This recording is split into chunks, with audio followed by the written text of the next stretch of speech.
নমস্কার, আমি অঞ্জন। কলকাতা টিভি ডিজিটালে স্বাগত।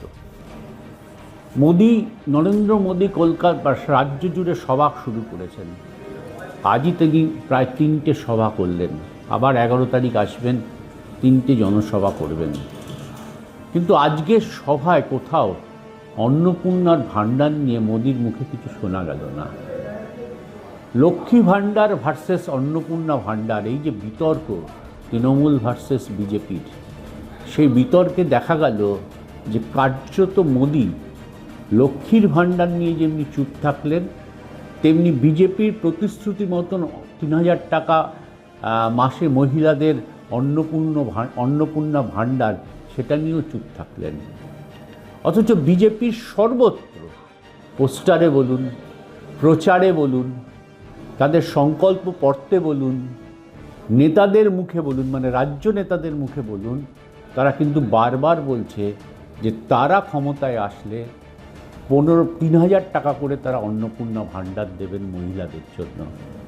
অর্থাৎ লক্ষ্মীর ভাণ্ডারের থেকেও দ্বিগুণ টাকা তারা মহিলাদের দেবেন। নিঃসন্দেহে এটা বলাই যেতে পারে যে ভোট কাটতে বা ভোট নিতে বিজেপির এই নয়া স্ট্র্যাটেজি।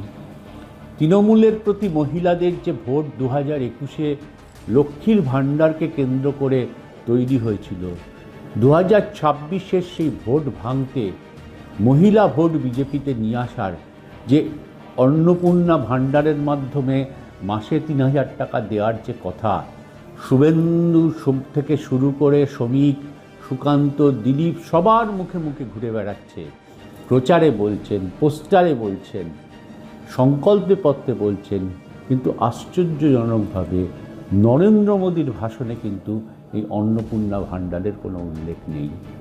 ফলে দলের মধ্যে প্রশ্ন উঠেছে যে আদৌ বিজেপি ক্ষমতায় এলে সত্যি কি অন্নপূর্ণা ভাণ্ডার এ রাজ্যে হবে? স্বয়ং প্রধানমন্ত্রী, স্বয়ং নেতৃত্ব, স্বয়ং নেতা যখন তার ভাষণের মধ্যে এই অংশটাকে বাদ দিয়ে যান, সেটাকে কেউ বলতে পারেন সুকৌশলে, কেউ বলতে পারেন ইচ্ছাকৃতভাবে, কেউ বলতে পারেন ভুলে, কিন্তু মানুষের মধ্যে প্রশ্ন ওঠে যে রাজ্য বিজেপির নেতাদের যে প্রতিশ্রুতি এই অন্নপূর্ণা ভাণ্ডার, তা কি আদৌ বাস্তবে রূপান্তরিত হবে?